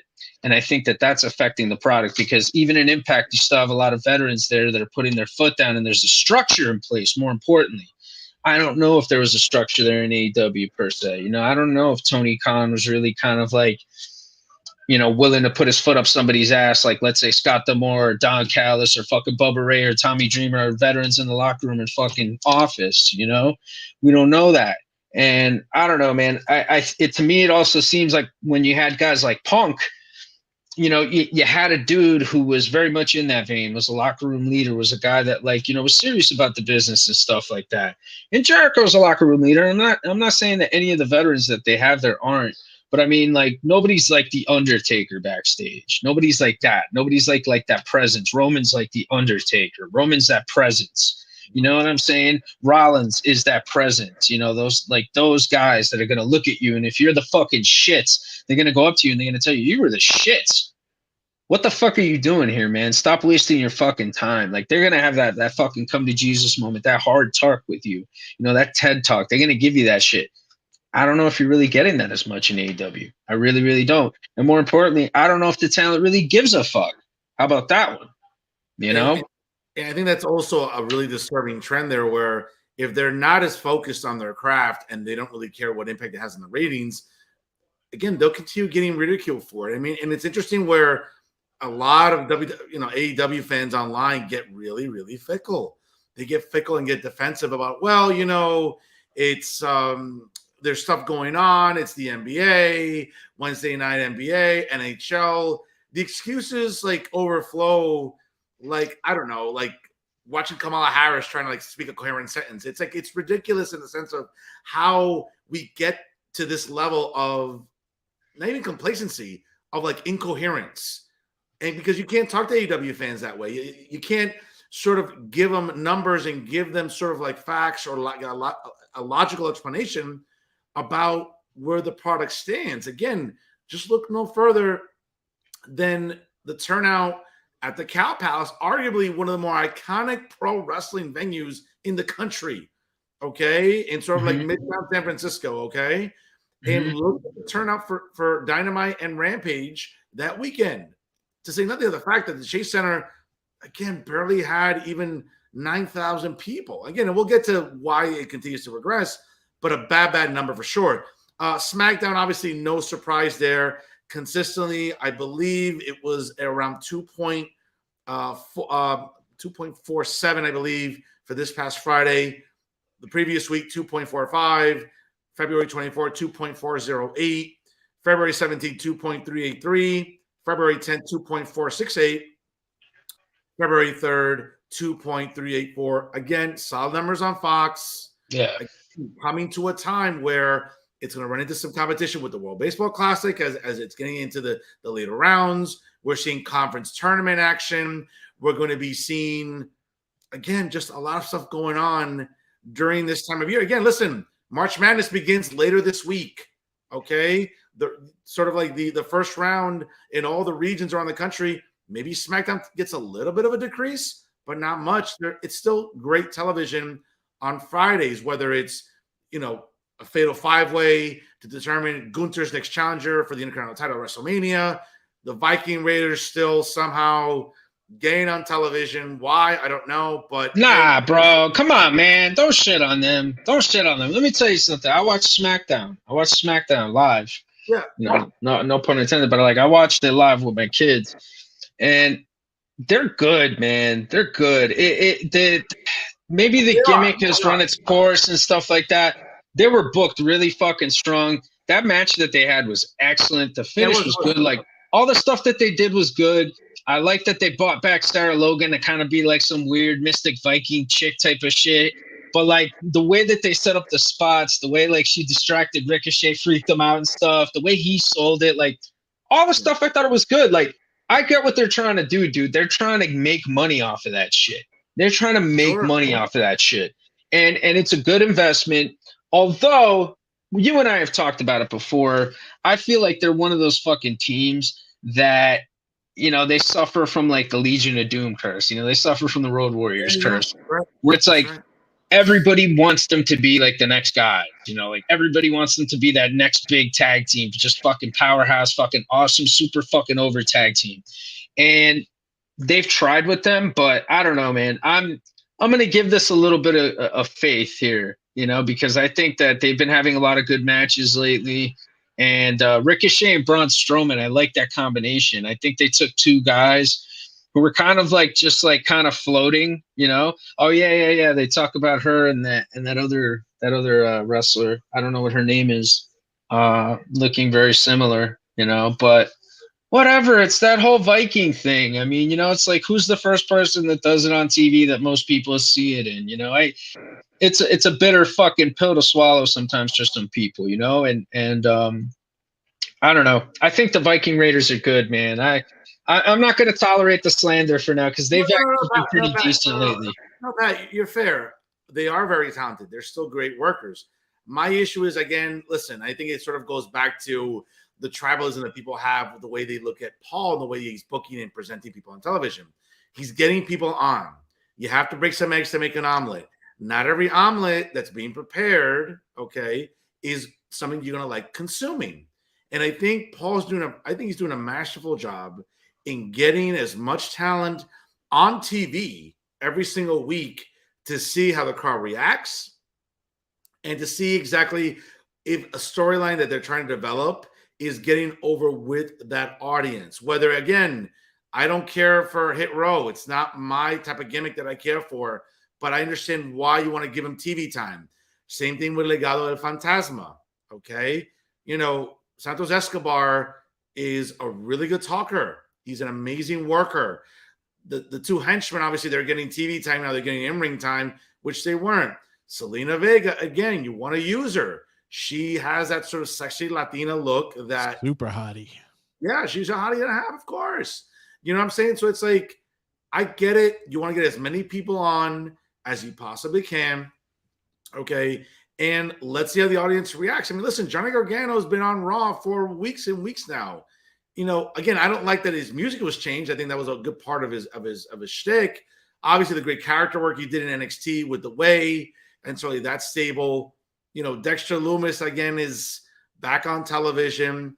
I think they're trying to just get people on and see how audiences react. And again, it's different parts of the country they're going to. Not every city that they go to on Monday nights or Friday nights is a Mark-centric type of city. Sometimes they are, sometimes they're not. We'll see. But I think that, again, SmackDown continues strong. It's going to be in the 2-point-something range, mid-range. As I said, coming up this weekend, I would not be surprised with March Madness. Obviously, there's the playing games on Wednesday nights, and then you have Thursday and Friday, first round action, Saturday and Sunday, second round action, and then before you know it, boom, it's the Sweet 16 the week after. So I wouldn't be surprised to see a little bit of a dip in the rating, but it's nothing to panic about either because SmackDown remains strong on Friday. So again, let's sort of keep an eye on that for sure. Pat, main event time here on the show. I think, you have to either start a GoFundMe to get LASIK surgery to fix whatever eyesight you have. because for anyone to tell me that AEW is not sinking weekly, whether it's ratings, whether it's attendance, whether it's online social media engagement, I mean, I'm sorry. I get it that they're trying little things like, Shazam and, partnering with DC for like a promo. That's great. That's smart. I've always said that. Partner with mainstream pop culture stuff. Okay. TNT and that company is going to be covering a lot of March Madness. Get some of your talent on, March Madness games. Have them in the building, something. But it just seems like whether it's a bad turnout. Again, I'm looking at numbers here. 130,000 buys for Revolution. Again, apparently 8,000 seats sold or paid for, maybe 9,000 in attendance. That's a bad look. And again, with Double or Nothing, which is their WrestleMania coming up in May in Las Vegas, you would hope that, hey, let's start building something up here on the Dynamite after Revolution. But no, this weekend coming up, MJF is going to have his bar mitzvah this Wednesday night in Winnipeg, of all places. Right? There you go. All right. And it just seems like it's ball after ball after ball is being dropped by Tony Khan. Okay, great. You're renaming a championship that was the ridicule of the wrestling world this past week. But for that one accolade you can give him, I don't have enough fingers and toes to list the inadequacies that company as a business. Again, I'm not the business professor here, but the business, like the idea that, you're not getting good gate, the idea that maybe your TV deal might not be renewed at the number you got it for in 2018, 2019, I think is an indictment that Tony Khan is not a good businessman. This video game is taking longer than the New York Knicks to win a championship to be finally released. I don't know what the hell. Okay. It just seems like from a business perspective, if they're making money, okay, but I think they're losing money at a commensurate rate. And again, I'm not a business professor. I'm not an economist, even though I pretend to be one sometimes on Monday nights. I just think it's a bad look. And AEW fans are in serious denial. They get either tribal, they get triggered, they get defensive, and I'm sorry, it's becoming a problem. Again, I watch it. I watch it for the humor. I don't watch it for good wrestling. It's rare. I watch it for humor. I watch it because I like watching wrestling, but I also watch it because it's like I'm hoping that part of me is like maybe it'll improve. Maybe it'll show signs of progression. It's not. It's signs of regression. That's the problem though, dude. I just don't think it's gonna happen, man. I mean, like, how long have they been at this thing? It seems just like the most fundamental things of like a wrestling company, from the indie level to like the biggest level to like the worldwide level. Like, it just seems like this guy does not have the structure in play to have a successful wrestling company. I think he put too much on his shoulders. I think that a lot of the stuff that he did got found out, like paying off journalists maybe to like give favorable reviews or stuff like that. We don't know. And I don't want to get to conspiracy theory here. I don't want to get all Alex Jones on nobody and go down to rabbit holes. But, it just, I don't know, dude, like what he's done and what he should have done are two different things. And what he should have done would have been a lot better for this company to be where it's at right now. I don't know if it's going to go back up. I don't know if having CM Punk come back is going to help that. I'm sure it's going to spike it a little bit. Maybe they'll get 1 million consistently or something like that. But like, how's he going to book it? Like, what's he going to do? Is he actually going to fucking get it right this time? And that to me is like what's going against AEW the most, FTR, arguably one of the best tag teams in the world, right? And like they stop laughing, D. I hear you there. Hey, D, I'm putting them over, all right? So let that tell you something. But FTR is one of the best tag teams in the world now. Everybody was thinking, okay, they're going to go to WWE. That sounds exciting. Them, the Usos, a number of the fucking tag teams that are there. That's really the big dream match for me personally, at this stage right now. And also, Pat, though, I mean, real quick, I'll let you finish. But Mhm. also, I think what enables this madness and the lunacy online with AEW fans, as you mentioned, all these fake journalists, and I'm just going to read you the star ratings. I'm not going to comment on the match. I mean, we already sort of broke down what we liked about Revolution, what we didn't. But here's the star ratings from Meltzer based on Revolution on Sunday. All right? I'm glad you're sitting down. I hope you gulp down whatever you're gulping. You might need to really gulp it down just to process this so you don't have a panic attack. But on the pre-show, the Lucha Brothers and Mark Briscoe versus Ari Daivari, 3.5 stars. Opening match, Ricky Starks and Chris Jericho, 4 stars. Jungle Boy versus Christian Cage and really their casket match, 4 stars. The House of Black versus the Elite for the World Trios titles, 4.75 stars. Jamie Hayter versus Saraya versus Ruby Soho, 3 stars. The Texas Death Match between Paige and Moxley, 5 stars. Wardlow versus Samoa Joe for the TNT title, 2.25 stars. The Guns versus the Acclaim versus Triple J versus Orange Cassidy and Danhausen, 3.25 stars. And in the main event, MJF versus Daniels, the Iron Man match, 5.75 stars. Madness. Like, what? I mean, look, man. If you think that there's some integrity to this fucking thing, you're out of your mind.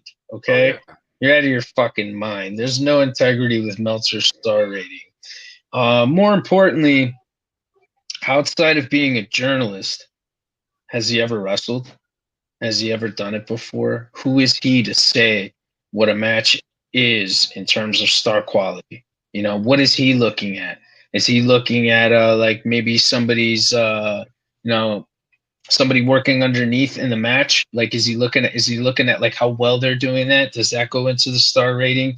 Does somebody's like, hope spot, does that like get over or something more? Does that get like a star? Does somebody's cutoff, if they have a really, really good cutoff in a match, is that really going to help? You know what I'm saying? Who took it home the best? You know what I'm saying? Like, is he going to do it like the fucking Academy Awards? Is that how he's going to fucking do it? Like, I don't understand how a guy who hasn't done it has a star rating that like makes so much, like, I don't know, like it causes a lot of brouhaha. It's like, it's like it commands some sort of respect, like with these people. And for me, I just don't understand why, I mean, just to put this in perspective, I think Bret Hart and Shawn Michaels Iron Man match in WrestleMania 12 in 1986 didn't even get 5 stars. But somehow MJF and Danielson got 5.75 stars. Like, this is mind-boggling to me. The idea that people like Brian Last, we all know what a marquee is, as well as Alvarez and others, saying that this past Sunday night's Iron Man match between MJF and Danielson was the best Iron match they ever saw. I mean, what are you watching? Again, it's like, do we have to start a GoFundMe to get Dr. Joseph De La Russo to maybe be like those compassionate doctors that go overseas, like Doctors Without Borders, to perform these surgeries maybe at a reduced cost to people? Like, what are you watching on television to say something as intellectually dishonest as that? It's just, I don't want to get all worked up about it because we already know about this idiocy, but it's hysterical how people take it seriously. Professor, hold on, I'm sorry, Professor, we're close to the same age. You remember when Meltzer's reports and all that shit and PW Insider and everything back in the 80s and 90s? That meant some shit, man. Yeah. I mean, maybe, It did. It was more credible. What the fuck is that bougie shit? I mean, it's credible. I mean, it was credible during that time, but I don't know. You think he lost? You think he lost it? The problem, I think, really, no, I just think that he's been corrupted by getting an additional income aside from, let's be honest, and again, but the E was doing that as well at one with time. Pat about that. The E was doing that as well as one time, right? They were paying him off, letting him go backstage and get autographs and shit. Yeah, but like, he's always been a journalist. And he's a wrestling historian too. So I mean, like, he's been like basically like chronicling wrestling for like a really long time. And he was a guy that was like, available to the boys back in the day when they would go and work in different places on the indies, like the territory days. Like he would recommend people to like go places, and he knew people and he could set guys up. You could check it out. PJ Polacco, aka Just Incredible, talked about it with Putting It Over with Pat, that fucking ill-fated show. You check that one out on YouTube, and he even mentions it that Dave Meltzer was a useful, source back then. But I mean, bro, like for me, as like somebody who like did it, like I think to myself, like, what the fuck does it matter what he thinks? He's just a fucking journalist. He's not a wrestler. He's never done it. So like he doesn't really understand it the way a fucking wrestler has done it, Like, I don't know. Maybe that's just me, you know what I'm saying? But like, who gives a fuck what he fucking thinks? No, I'm with you. And unfortunately, listen, he's credit to him. He has found a way to monetize an anti-WWE sentiment for years now with his newsletter, whether it's in print. Again, just some math for our audience here. If we're taking, again, based on what I've read, apparently there's like 90,000 paid subscribers to the Wrestling Observer newsletter. So if you're taking it at the $12 mark, we're talking about $13 million a year is what Meltzer brings in on the subscription service. Now, again, I have $12 I can spend monthly on other things. Go buy a drink, go buy a female drink, be much more productive use of my time doing that on my weekends, whatever. But what's interesting is that, you look at someone like Meltzer, and we know that he's been proven to be fraudulent, some news that he's broken that was not well researched. I mean, I think he or Alvarez were reporting that LA Knight is going to be tackling Stone Cold Steve Austin in a match at WrestleMania. I haven't seen anybody of credibility, not Wade Keller, not Ariel Awani, nobody even intimating that match is a possibility. Again, not to say that you can't come up with a match in 2 weeks, but again, just looking back on it, like the whole Austin Owens storyline last year was beautifully done over a month's time, whatever. Not that you can't speed this up, but again, Meltzer reports some of these irresponsible, I guess, news bits, and where he's getting it from, I don't know. I'm assuming he's getting swerved by somebody in the office, whoever his source is in WWE. But someone like Billy Body, who I trust more infinitely, someone like Wade Keller, who's still pretty respectable, I take those people seriously. To me, I just think it's a reflection that it's a fan base that's just dying and thirsty to have some alternative to WWE. That's good. Fine. You can have alternatives. But to be intellectually dishonest and say, well, AEW's competition. In what world? Tonight at the Garden, I bet you, in a house show that won't be televised to the best of my knowledge, maybe it'll be on the network later, right, on Peacock with, 57 ads, whatever. It might get televised. I don't know, whatever. Who knows? But tonight at the Garden, easily, we're probably going to see somewhere between 12, 13,000 people at the Garden tonight. I mean, it's a school night coming up tomorrow. Maybe not every parent wants to take their kid out, but I'll bet you whatever. I'll bet you a six-pack of Guinness that tonight in a house show that no one's going to see television-wise, and it's going to be good wrestling tonight, is going to get 13,000 people. And maybe I'm undercutting that number tonight.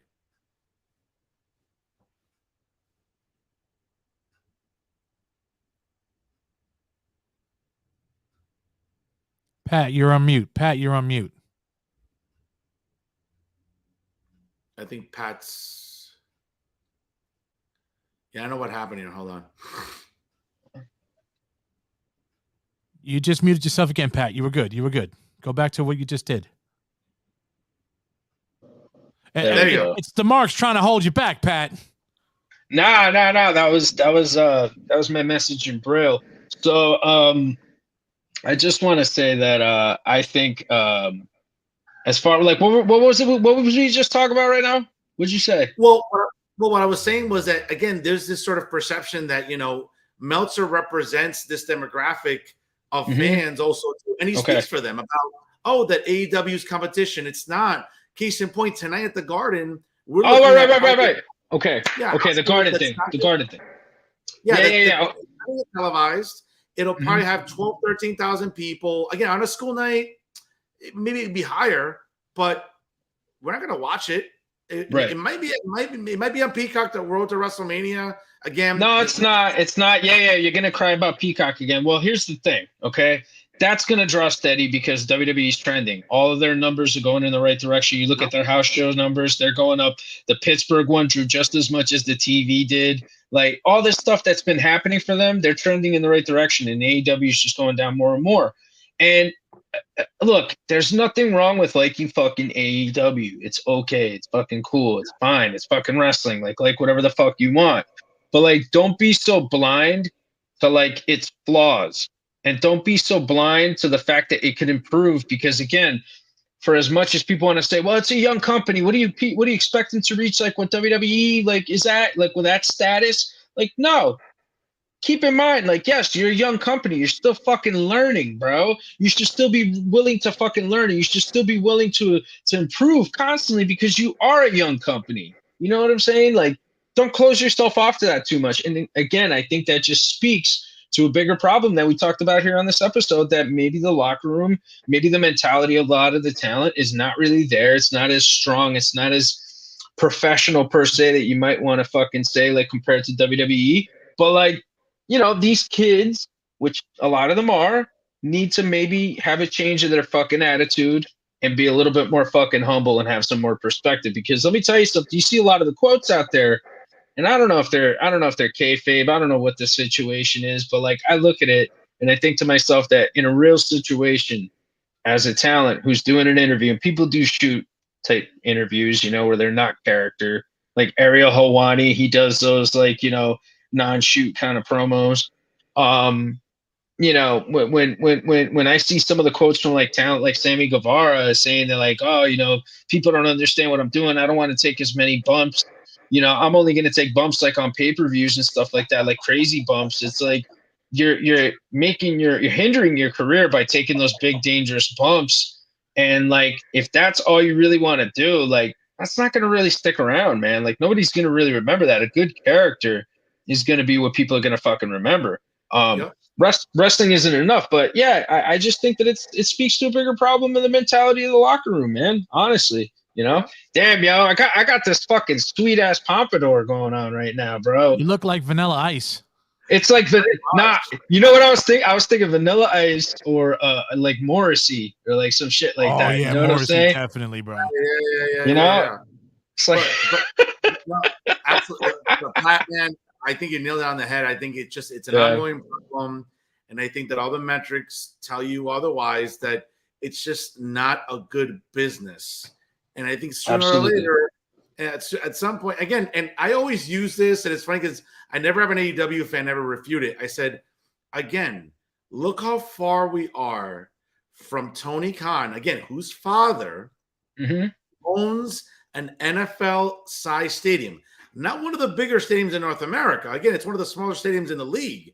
I think TIA Ballpark holds, I think, somewhere between 71 to 72,000 people. Again, that's a lot of people, right? But AEW is years away.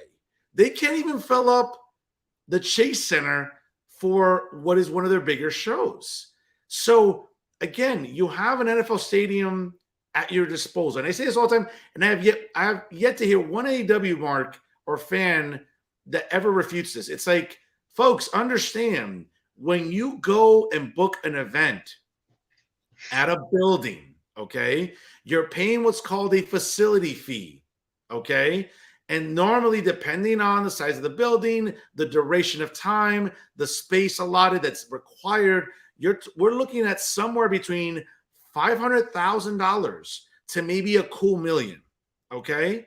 Case in point, I was reading somewhere, I think that the facility fee for SoFi for both nights for WrestleMania coming up in just 2 weeks was roughly $2 million, okay? It's a brand new facility, whatever. You have to make that money back. Obviously, there's a lot of discrepancies there with the land and, you know, obviously the state of California and everything else, whatever. But they have to pay to use that facility, okay? Shaq Khan owned an NFL ballpark. Tony Khan has a ballpark at his disposal, and he is years. I'll bet any amount of money that if AEW is still around in 5 more years, they still won't use that building because they can't fill it. A niche audience just isn't enough. And it's funny to me how AEW fans get so triggered when I say that. Well, Fernando, why do they need to be in a stadium? Why? because that's how you grow a product. It's madness to me that somehow people think that being in a stadium, arena shows are good. Listen, one of the best WrestleMania, and we'll talk about it in the coming weeks leading up to Mania as we dissect our favorite Manias and our least favorite Manias. I get it. Some of the best WrestleManias were in arenas. WrestleMania 13 in Chicago, for example. WrestleMania 12 the year before in Anaheim. I get it.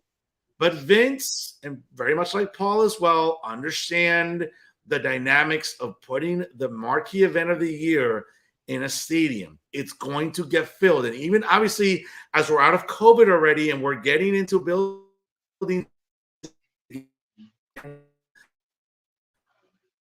buildings, okay, one dynamic that I think, okay, you're not going to fill every stadium to capacity. It's an expensive venture to take yourself and a bunch of buddies or kids to WrestleMania.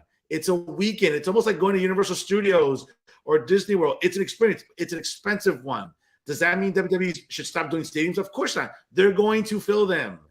AEW fans are years away from ever seeing their shows in a stadium that the owner doesn't have to spend $1 million to use. And I've yet to hear one AEW fan say, Fernando, I'm like, I hear the hamina. It's like I'm watching CNN and MSNBC on steroids. Hamina. There's no intelligent rebuttal to something that's facts. Professor, can I ask you a question? Do you think Shao Kahn, Tony Khan's father, would rent Shao Kahn? Am I on D? Shao Kahn. Do you think Shao Kahn, Tony Khan's father, the real father, would rent that stadium to WWE for a WrestleMania? That'd be great.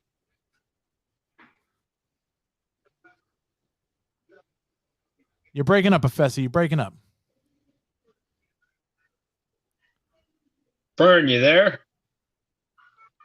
I see Fern's eyes move, but I mean, maybe for a business. I mean, if he's smart about making money, I would see why not. But again, Jacksonville's not a really attractive part of Florida. Like, there's not. It's Limp Bizkit town, baby. You respect a city that has a lot going on. It's not a city that has a lot going on. Not great nightlife. Not a lot to do there in Jacksonville. So.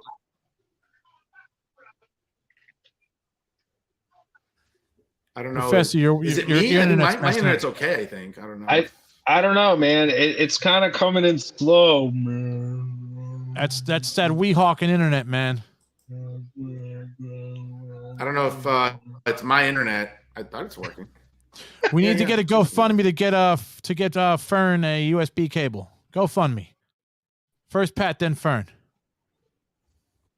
Nah, I thought I was getting the Apple laptop or whatever it's called. You're first, my brother. You are first. Okay, thanks. Yo, Fern, you there, bro? Can you hear me? Huh. I think it's him, Dave. I don't know. Yeah. Is that a crow? Well, you know what? Like he was talking about here, like with AEW, man, it's like, I think they're trending in a direction where it's not really going too great. It's kind of starting to go south. And I think that a lot of the fans, they're really, really into it, and a lot of them don't want to maybe admit that it's not going as well as it should and it could. We all love sports team. Like we've talked about here before, you can love your team all you want, but you have to be intellectually honest about your team. You have to be able to look at them and say, hey, you know what? I don't think my team's going to win the respective championship. I don't think my team's going to contend this year. I don't think my team is going to be in the mix for anything. Maybe they're going to be a draft pick team, or maybe they are a championship team, but you have to be honest enough to be able to look at something that you do like and figure out that, hey, there's places that they could improve.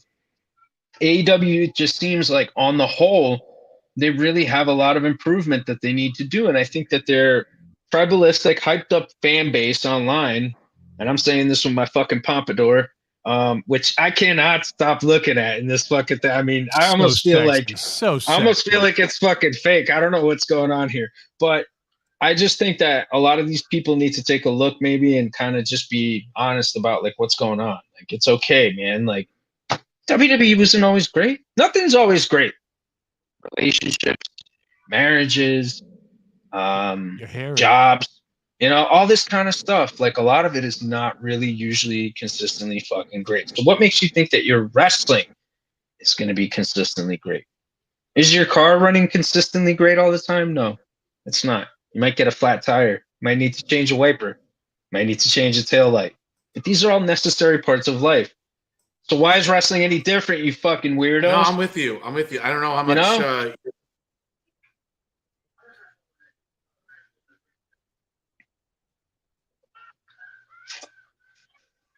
The internet.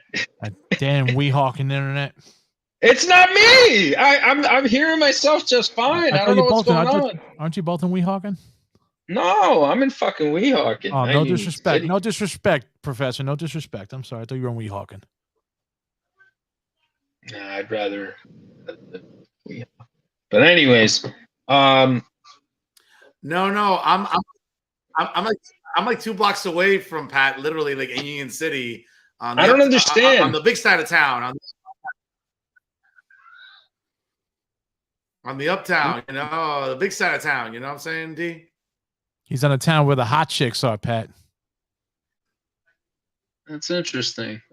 Maybe, I don't know. Sometimes. Let me see what's going on here, man. Because I can't really hear anything. But Pat, I just think that yeah, I don't know.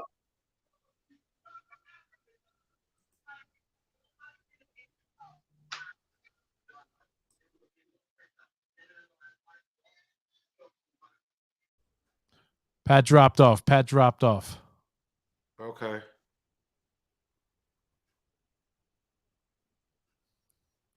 Am I still on? Or no, you're still there. You're still there. Okay. That's Norm. Let me go. Normally, it's always with this kind of system, you have to be hardwired in. Oh no, I am. I actually have I have an Ethernet cable into the device on my Mac. Yeah. You turn off the Wi-Fi settings and just let it run on Ethernet.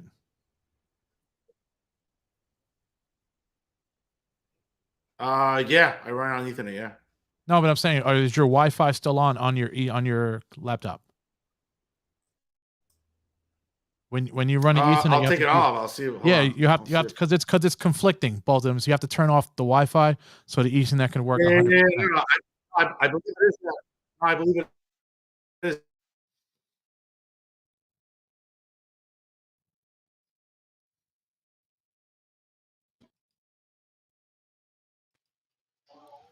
Oh, that's you. What happened? Hello? Fern is hardwired in, but it's still acting strange. He's hardwired to self-destruct. What's going on here? Wasn't that a Metallica song that came out recently? I don't know what the fuck's going on here. I thought it says I got a strong signal here over here, man. You're in, bro. I hear you. You just went very dark. What are you talking about? Fern is frozen. I mean, I don't. Well, folks, pardon the technical difficulties, okay? Pardon the technical difficulties here tonight. Anyways, D, like we was talking about, you know, AEW is trending in a bad direction. That background is trending in a bad direction. I don't know what's going to happen. I don't know what they're going to do, man. And it's not even a bad thing. Like, we're not saying anything bad. Like, we're not disparaging them. We're not throwing fucking shade. I wish it was great. Improvement. Yeah, me too. I wish it was great, man. So I could fucking at least, like, because they got my boy Sting over there. And that's the only reason why I actually turned to watch it, because Sting went. And I'm like, bro, you really look like straight up like a crappy TNA, man. Like when TNA first started. Yeah, I agree. It's kind of garbage. Yeah. And it's not a particularly like good program lately. And I'm not saying that the in-ring stuff is bad or anything like that. All I'm saying is that like the desire to want to watch it, like the fucking my desire to want to watch the Professor right now, because he's in sexy fucking 1080 Pi 4K version now. Yeah, he's like, wow, this is like the resurrection right now. There we go. Now you're straight sweet. This is your Uribe, the resurrection right now with the fucking show. Jesus, folks, we're so sorry about the technical difficulties. And like we were talking about, again, for the 50 million fucking time, AEW is not trending in a good direction. They could be doing better. The fan base, I think, needs to be a little bit honest. You got to have those hard to swallow pills. And, you got to understand that it's going to take time. Like the WWE didn't happen overnight. They went from the territory days to the 80s, to the fucking 90s, to the Attitude Era, to Ruthless Aggression Era. It's like all this stuff to get to where they got to now. It's not going to be easy. And I think that the fan base needs to accept that. And I think that that it's an uphill climb for Tony Khan and the rest of AEW, it seems. No, it really is. And I think it's important again for fans that tune into our show and just watch wrestling altogether, just to be a little more intellectually honest about, listen, you can like what you like, but at least take the rose-colored glasses off and be at least a little more intellectually honest with yourselves. And also too, when you interact with other wrestling fans, like I didn't have a chance to go to the big event last night in Queens at Meet and Greet Convention. I had some stuff going on at home I had to take care of construction-wise. But, I mean, it's interesting to me because I know so many AEW fans I'll run into that'll just see me like, oh, there's the guy, there's the Vince apologist or the blowhard or whatever. And I'm just like, bro, like, okay, I watch AEW. It's not like I'm not watching Wednesday nights, but I'm also not so blind to the fact that it's just not good wrestling. Oh, but what WWE is, I'm like, it's a hell of a lot better wrestling. It's a hell of a lot better presentation. It's a hell of a lot better storytelling than a guy who's a mark. And again, nothing against Tony Khan. I hate you and him because you guys have a beautiful head of hair. Trust me, I'd love to have that full head of hair like you and Tony do. But Tony Khan, I think, does himself a disservice, and there's really no support system that tells him what he's doing wrong. It's his way or no way, and no one's going to tell him to book differently. He's going to book what he wants, and unfortunately, he's going to book himself into oblivion, both financially and I think artistically. So, yeah, I mean, again, I just think that from the beginning, the structure hasn't really been there. The standards haven't been there, and to your point, like, yeah, there's times where WWE do not book good gimmicks. There's times where maybe AEW have had better gimmicks in some regards. But the production, the quality, where the workers know to be, everything about it is just excellent. And it's done very, very well. And even if it's not the most compelling matchup from like a character perspective, like you still watch it and you see the professionalism of the talent that's involved. And I think that's like the biggest thing. And that's the biggest difference between AEW and WWE. Yeah, it's definitely something we're going to keep an eye on here on the show and certainly dissect as it either gets better or it gets worse. Pat, before we call it a night here, on this day in pro wrestling history, on the 12th of March in 1991, the Iron Sheik returned to the WWF after a long hiatus, debuting as Colonel Mustafa. Again, now playing an Iraqi, soldier, as opposed to, we all know the Iron Sheik is a native-born Iranian, which was interesting. He debuted at the WWF Wrestling Challenge tapings in Biloxi, Mississippi, where he would join Sergeant Slaughter and General Adnan to form the Triangle of Terror, again, as they would continue feuding with Hulk Hogan throughout the spring and summer of 1991, ultimately ending with the finale of their feud at SummerSlam at Madison Square Garden that summer. On this day in 1993, in his first ever ECW television taping appearance, Jimmy Superfly Snuka defeated Glenn Osborne in a tournament final for the vacant ECW World Television Championship. Superfly. At 2000, on this day, at the final ECW Living Dangerously pay-per-view in Danbury, Connecticut, Super Crazy pinned Rhino to win the vacant ECW World Television Championship in a tournament final. Mike Awesome also retained the ECW World Heavyweight title in a match against Kid Cash. In 2002, Maven defeated Al Snow for the WWF Hardcore title at a SmackDown. In 2004, Kensuke Sasaki won the IWGP World Championship from Hiroshi Tenzan in Tokyo, Japan. In 2006, Christian Cage retained the Impact World Heavyweight Championship against Monty Brown in the main event of TNA's Destination X in Orlando, Florida. Other matches of note, Christopher Daniels won the X Division Championship, defeating AJ Styles and Samoa Joe in an Ultimate X three-way match, along with Abyss, Chris Harris, and James Storm defeating Jeff Jarrett, along with Brother Devon, Brother Ray, Rhino, and Ron Killings in an 8-man war match. And in 2016, on this date, Triple H retained the WWE World Heavyweight Championship against Dean Ambrose at WWE's Roadblock in Toronto, Ontario, Canada. The event was originally booked to be a house show called March to WrestleMania, live from Toronto. It was made available to, at the time, WWE Network subscribers back when it was the WWE Network and was easy to navigate and watch. Other notable matches. All right, Brett. Let it go, Brett. Jesus. On the card. But Pat, the network was better to navigate than Peacock is. It's just Pat, you got to admit, the professor is the professor, and the professor's telling the damn truth. Okay, great, man. Yeah, no, life was better too when we were little fucking kids, right?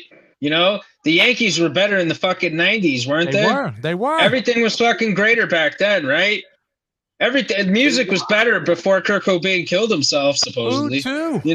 You know, food was better back. Everything was better. But guess what? It's not going to fucking go back to that. So stop fucking complaining about it and move on. Jesus, it's fucking ridiculous. Seriously. Just think as a consumer, I'm being a disservice is being done to me. So don't watch it. Don't watch it. Stop watching it. Go away. If it's such a fucking problem, you know. Who are you to tell us what to do? I'm a guy drinking wine. That's why I'm with a sweet fucking pompadour. Look at this fucking pompadour, bro. Fucking vanilla iced Morrissey style, you know. Listen, I can get a good polling sample of people, not from MSNBC or CNN, that will tell you the network app was better. I mean, that's not. Well, great. Go fucking protest. Drive to Connecticut. Do something about it. You know. I have storm the fucking building. Storm the building. There you go. I've protested. Okay, my stock should be higher than it should be, but that's another argument for another day. Jeez Louise. All the good stuff here happening on this day, March the 12th, in pro wrestling. Before we call it an iPad, what to look out for, brother? The New Jersey Devils. That's what's to look out for. Motherfucking Scott Stevens right here. Right. The captain, the old Capitan, Peachy. That's Peachy from 92. But yeah, Child Actor is going to be coming back to you May 5th over at the VFW out in North Bergen, right off of 81st Street on Bergen Line. It's going to be presented by WTF Is This Productions, and going to be featuring the Child Actors, Locaine, Chaotician, and I Destroyer. It's going to be fucking awesome. Tickets are $15 pre-sale, $20 at the door. You don't want to miss it. We're going to have plenty of gimmicks. We're going to have a fucking food truck. We're going to have a fucking pinwheel. We're going to have a fucking small guy breakdancer. We're going to have a bunch of stuff. Come on out and enjoy it. I'll see you there. And Pat, I'll make it a point to come out and not wear a suit so I look like a coke dealer. And people come up and well, you know what? You know what's the best part about it? You know what's the best part about this show? That it's on Cinco de Mayo, so you could just dress like your natural Mexican self, you know, and you'll fit right in, you know? Unbelievable. Folks, coming up tomorrow night, Monday night, March the 13th. By the way, a shout out to my dad. He'll be celebrating a birthday tomorrow, so Fernando Sr. Whoa. Me and your dad said we have the same birthday? Yes, that is correct. Your dad is the man. I love him. He's a Pisces. Sometimes the Pisces are tough to deal with, you know, but not UG and not my dad. But certainly tomorrow night on Real Talk at 6 p.m. Eastern time on StreamYard, I'll have Republican operative Jeanette Hoffman on. She's one of the more visible operatives, campaign strategists in New Jersey politics. She'll have a lot to say about the sort of really the rut that is living in the state of New Jersey with the emperor and everybody else. So we'll be talking about that tomorrow night, folks. So tune in there on, again, StreamYard and also on the Jersey First YouTube page. I'll also have a response to, since it is Women's History Month, continuing on the show, I'll have something to say about one of my favorite women, Jay Lassiter, a journalist who wanted to call me out online. I'll have a lot to say about him tomorrow night on the show as well. So folks, tune in tomorrow at 6 p.m. Eastern time. Folks, he is New Jersey's premier wrestling analyst, the glorious, the notorious, the bougie PBR superstar, Patrick Rivera. I am New Jersey's premier journalist and, of course, the weapon of mass disruption in Garden State media, folks. It's the Professor Fernando Uribe.